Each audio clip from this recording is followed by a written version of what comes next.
Hello everyone. Welcome to State Services series with Dr. Ved Rana. Hope all of you are doing well. We all know PCS interviews are starting from 31st May.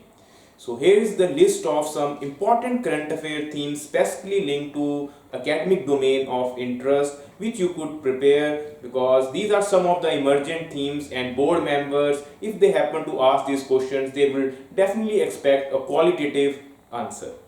So first of all, I am starting with the science and tech theme, even though very few students have picked this theme.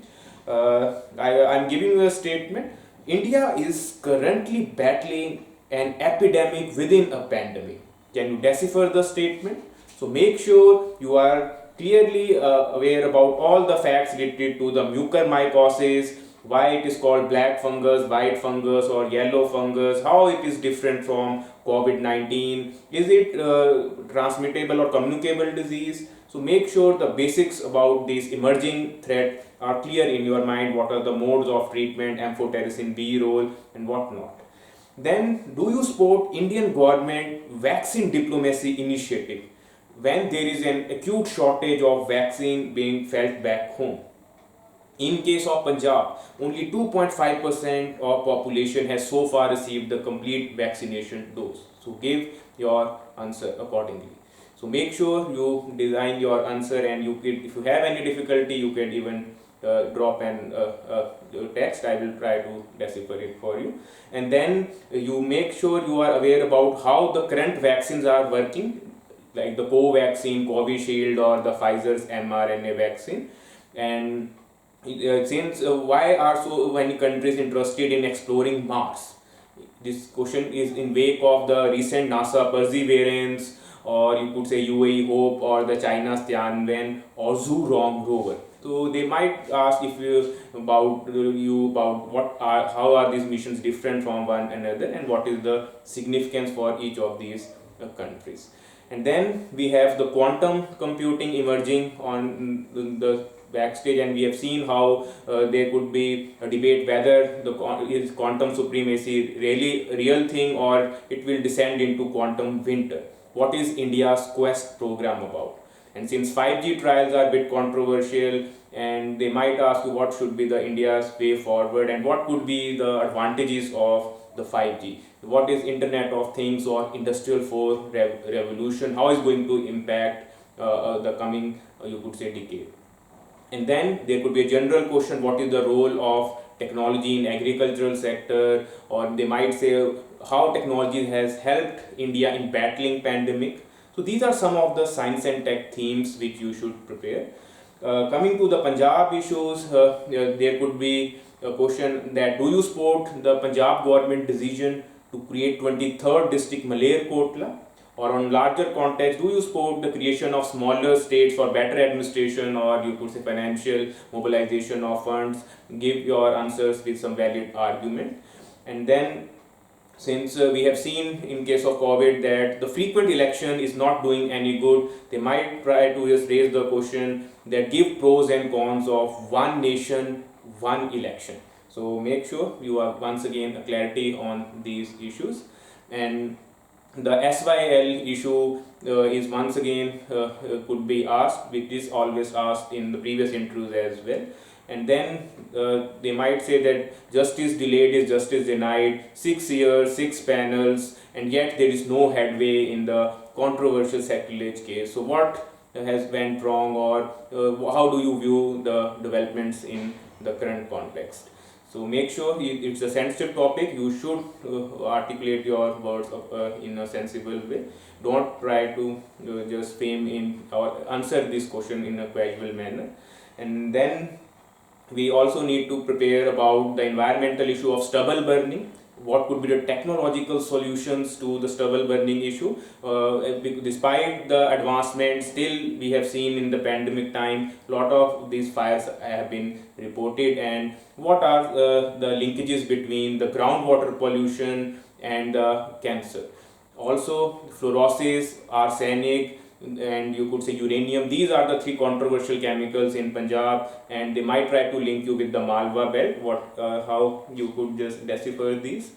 So these are some of the basic, you could say, Punjab issues, apart from the major theme that it has been 6 months since the farm protests have begun, and how do you see this deadlock can be broken.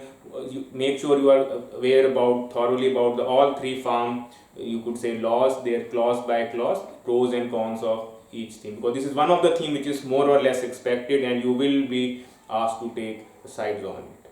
And once again, you have to be rational and objective while taking any stance. And coming to the, you could say, national government, or you could say the national issues, there could be once again a controversial theme that do you support the India's, you could say, decision to on Central Vista project? Is it an ill-timed vanity project, or you could say it's a much needed makeover which is need of the hour?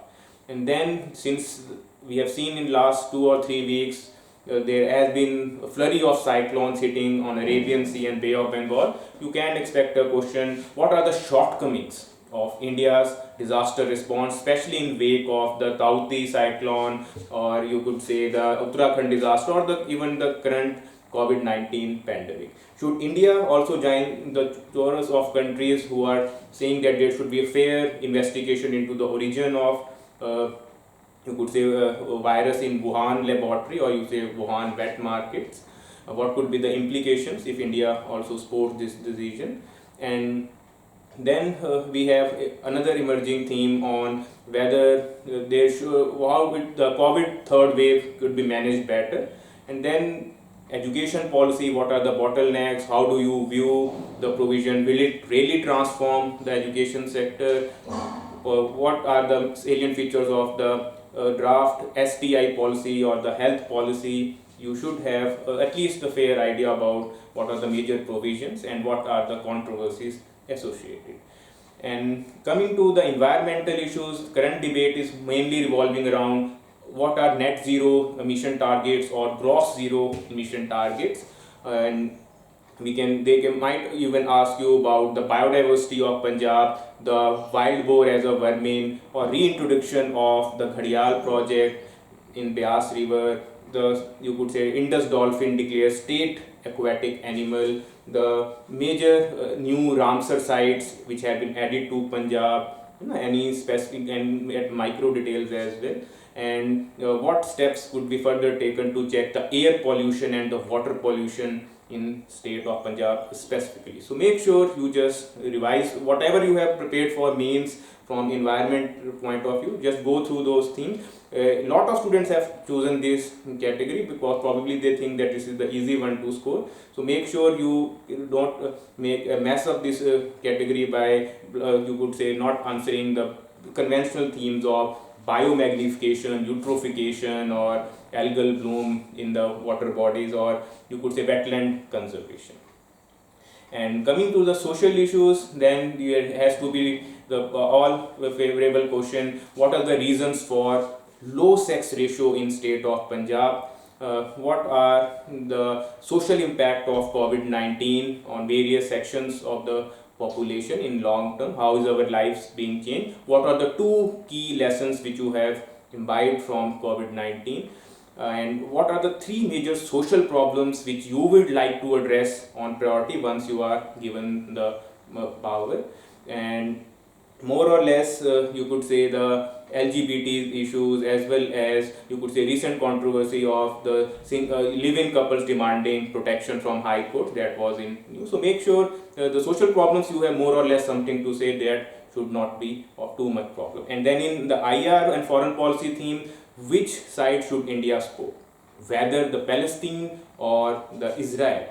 Or what are the salient features of India's foreign policy? They might ask you about the specific decision like should India have been part of RCEP or the global multilateral agreements? What exactly is the COVID diplomacy? What is Samudra Setu 2? How it was different from Samudra Setu 1? Which is the bigger threat to India? Is it the China or Pakistan? And why there is so much turmoil in state of Nepal, Myanmar? So India neighbors are not stable. What could be the impact on the India's? How should be Indian foreign policy response to it? So these are some of the themes. I am also highlighting few themes in the comment section so that your time could be saved. And in case you are uncomfortable with any of the question or feel you don't have any clue regarding it, feel free to drop a message on Facebook, Instagram, or here in comment section. I will try to reach you out in for genuine answers. So, wishing you all the best for appearing in upcoming PCS interviews. Seize the opportunity and make sure the three C's on which you should rely on: the confidence. Make sure whatever you are answering with the confidence. There should not be if, I guess, I think. There should be clarity in your answer with self confidence reflecting in each of the answers. Then you should stay calm even if you don't know some answers. Make sure you don't panic or just give up in the intro midway. Just stay calm. There will be questions from members which would be in your zone and you could do well in those. And thirdly, make sure you are creative in your answers. Make sure for the conventional biodata based question you are not just repeating you say the answers which you have memorized so far. There should be uniqueness or some degree of creativity, especially when they are asking some problematic issues or abstract questions. Some creative or innovative solution is definitely fetch you little more, but make sure it's a practical or rational one. It should not be some utopian solution as well. So I hope you find this session useful in some way and it might help you in your interview preparation. And make sure you give your best and seize this opportunity. Wishing you all the best once again. Thank you very much. Have a nice day.